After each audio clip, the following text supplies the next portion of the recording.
అలా సరే ఎవరంటున్నారన్నమాట అంటే మా దగ్గర పనిచేసిన పార్థసారథి గారు అక్కడికి వెళ్ళి మాట్లాడి ఎక్కువ మార్కులు కాజేయాలని చూస్తున్నాడేమో. ఆయనకి ఎన్నో ర్యాంక్ ఇచ్చారయ్యా 24 అనుకుంటా. కింద నుంచి సెకండ్ ఇచ్చారు ఆయనకి. ఒకటయ్యా ఇక్కడి నుంచి వెళ్ళిన కొద్దిగా ఓవర్ యాక్షన్ చేయకపోతే చంద్రబాబు నమ్మడు, అందువల్ల చెప్తున్నాడేమో బహుశా నేను అనుకుంటున్నట్టని. అందువల్ల జగన్మోహన్ రెడ్డి గారు ఏది చెప్పినా చాలా స్టడీ చేసి చెప్తారు. చెప్పింది ప్రతి మాట నెరవేర్చుకున్నాడు ఆల్మోస్ట్ ఆల్ 99%. చంద్రబాబు చెప్పింది ఏది నెరవేర్చలేదు, నెరవేర్చే స్వభావం కాదు. సూపర్ 6 అన్నాడు, సూపర్గా చీట్ చేసి పారేశాడు ప్రజల్ని. అప్పుడు కూడా అంతే, పోయినసారి కూడా ఏం చేశాడు? పోయినసారి మొత్తం రైతు రుణమాఫీ అన్నాడు, ఎగ్గొట్టేశాడు. చంద్రబాబుకు అలవాటు అయిపోయింది. ఈసారి ఇక చంద్రబాబుని ప్రజలు నమ్మే పరిస్థితి లేదని నేను నమ్ముతున్నా. అభివృద్ధి వైపు అంటే ఏంటి? గుంటలు పడవటమా? రోడ్లు గుంటలు పోవటమా అభివృద్ధి అంటే? నాకు అర్థం కాదు, చెప్పండి. లేకపోతే 26 ఏంటండి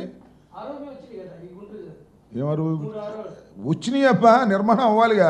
కాగితాల మీద చాలా వస్తాయి. సెంట్రల్ గవర్నమెంట్ ఆర్ఓబీలు అంటే సెంట్రల్ గవర్నమెంట్ స్టేట్ గవర్నమెంట్ కలిపి చేసే క్రమంలో వస్తాయి. అవి కాదు నేనేది. 26,000 కోట్లు తీసుకొచ్చి అమరావతిని అభివృద్ధి చేస్తా అంట.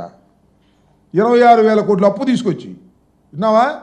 26,000 కోట్ల రూపాయలు అప్పు తీసుకొచ్చి రాజధానిని నిర్మిస్తారంట. ఏమో నాకు అర్థం కాల. అసెంబ్లీ లేదు, సెక్రటేరియట్ లేదు, హైకోర్టు లేదు, అన్నీ తాత్కాలికం. మళ్ళా 26,000 కోట్ల రూపాయలు అప్పు పెట్టుకున్నారు. సెంట్రల్ గవర్నమెంట్ గ్యారంటీ ఇచ్చింది.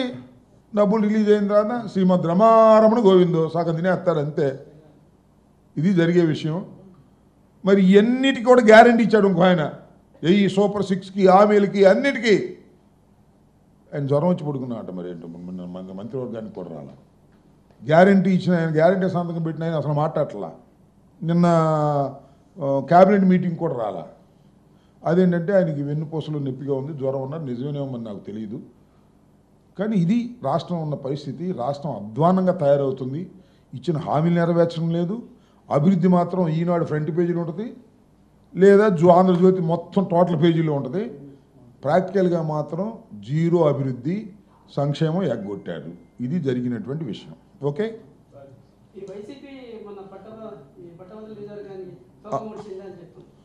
తోక ముడవటం ఏంటి? అసలు తోక ఎత్తితే కదా మేము ముడవడానికి. తోక ఎత్తలా. తోక ముడిచేది ఎప్పుడంటే నామినేషన్స్ విత్డ్రా చేసుకుంటే. మేము ముందే ప్రకటించాం కదా, 2 నెలల క్రితమే ప్రకటించాం మేము we're not going to contest అని.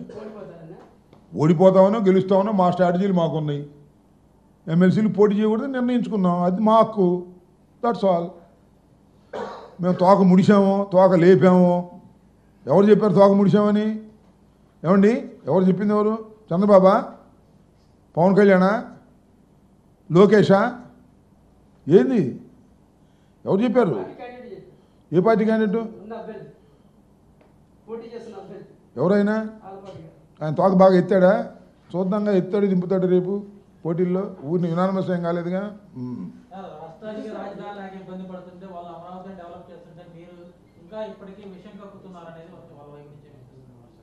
ఏముంది విషయం కక్కడానికి? మా దగ్గర చంద్రబాబు దగ్గర ఉంది విషయం అంతా. బటన్ నొక్కరా బాబు అంటే నీ విషయం కక్కుతా అంటున్నాడు. మా దగ్గరే ఉంది కక్కడానికి విషయం. ఎవరి మీద విషయం కక్కుతున్నాం? అమరావతి మీద. కట్టమర్రాదు ఎవడు వద్దాడు? అమరావతి మేము వద్దన్నావా? విషయం కక్కితే మాత్రం ఏంటి? ఏం కక్కుతున్నాం విషయం? అయ్యా అది అసాధ్యం కాదని చెబుతున్నాం. నేను ఒకటే మీ అందరికి కూడా, మీ ద్వారా ప్రజలకు కూడా చెబుతున్నా. ఎవరు కంప్లైంట్ చేస్తున్నారు? ఇదేం పిచ్చే చేస్తా. ఇచ్చారు కదా ఆల్రెడీ 26,000 కోట్లు. సెంట్రల్ గవర్నమెంట్ గ్యారంటీ ఇచ్చింది కదా. సెంట్రల్ గవర్నమెంట్ గ్యారంటీ ఇచ్చిన తర్వాత వరల్డ్ బ్యాంక్ ఇస్తుంది. దిస్ ఇస్ ద డైరెక్ట్గా జరిగేటటువంటి అంశం. విషం కక్కవలసిన అవసరమే మాకు లేదు. అమరావతిని నిర్మించటం అనే దానిలో మాకు ఏ విధమైనటువంటి రెండో అభిప్రాయం లేదు. అమరావతిని ఆయన ప్రభుత్వం, ఆయన అమరావతికి ఫౌండేషన్ వేశాడు, ఆయన అమరావతి నిర్మించుకోమని చెబుతున్నాం. కానీ రాష్ట్ర ఆర్థిక పరిస్థితి దృష్ట్యా పట్టణాలను నిర్మించటం సాధ్యం కాదు అనేది నా అభిప్రాయం. పట్టణాలు నిర్మించడం కంటే అసెంబ్లీని, పార్లమెంట్ అసెంబ్లీని, హైకోర్టుని, సెక్రటేరియట్ని నిర్మించుకుంటే అయిపోయేది అనేది నాకున్నటువంటి పరిజ్ఞానం. లేదు నేను అసలు ఒక పట్టణాన్ని నిర్మించేస్తాను, అది హైదరాబాద్ కన్నా పెద్ద పట్టణం అవుతుంది, అది బెంగళూరు కన్నా పెద్ద పట్టణం అవుతుందంటే నేను చేయాలా? అయ్యిందిగా ఇప్పుడు పెద్ద పట్టణం, 5 సంవత్సరాలు నేను పూర్తి చేశా, ఈ 5 సంవత్సరాలు పూర్తి చేయి, శభాష్, మెచ్చుకుంటాం. 26,000 కోట్లకు అప్పుకి వెళ్ళావు, దేనికి 26,000 కోట్లు అప్పు దేనికో తెలుసా?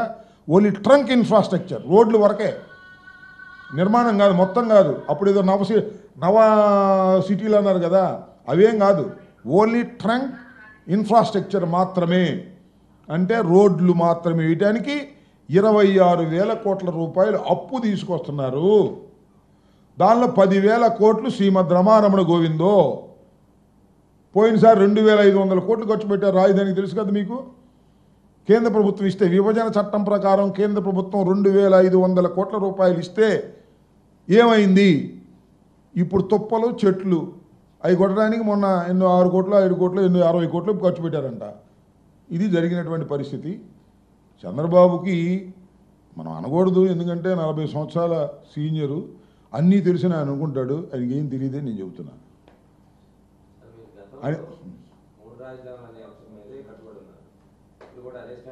మూడు రాజధానుల మీద కట్టుబడి ఉన్నామా లేవా అనే విషయాన్ని మేము చర్చించుకుని మళ్ళా మీకు సరైన సమయంలో చెప్పగలం.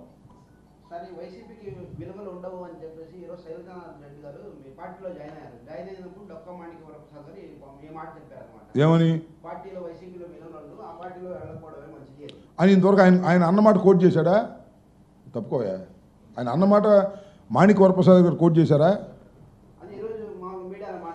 ఎవరు? మాణిక్ వరప్రసాద్ గారా?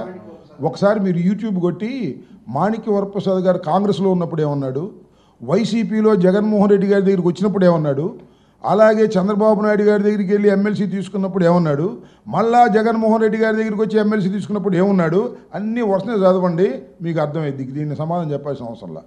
మాణిక్ వరప్రసాద్ గారు కాంగ్రెస్, మళ్ళీ అట వచ్చాడు ఎక్కడికి?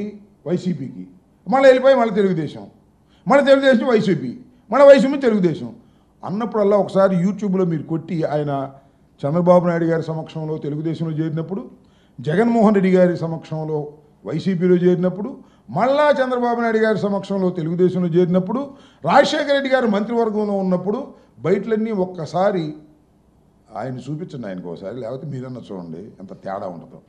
ఆయన ఇంకొకరిని శైలజానాథుని విమర్శించే అంత శక్తి ఆయనకి ఉందంటే, పెద్దవాడే శైలజానాథ్ కన్నా పెద్దవాడు, సీనియరే కావచ్చు, కానీ శైలజానాథ్ కొద్దిగా క్యారెక్టర్ కలిగినటువంటి వ్యక్తి. ఎవరికి స్నేహితం వేరు, స్నేహితుడు నాకు చంద్రబాబు కూడా స్నేహితుడు. అదేంటి? పవన్ కళ్యాణ్ గారు కూడా స్నేహితుడు నాకు. మా పవన్ కళ్యాణ్ గారు కూడా స్నేహితుడే, చంద్రబాబు నాయుడు కూడా స్నేహితుడే, లోకేష్ కూడా మాకు స్నేహితుడే బాబు. స్నేహితానికి దీనికి సంబంధం ఉంది.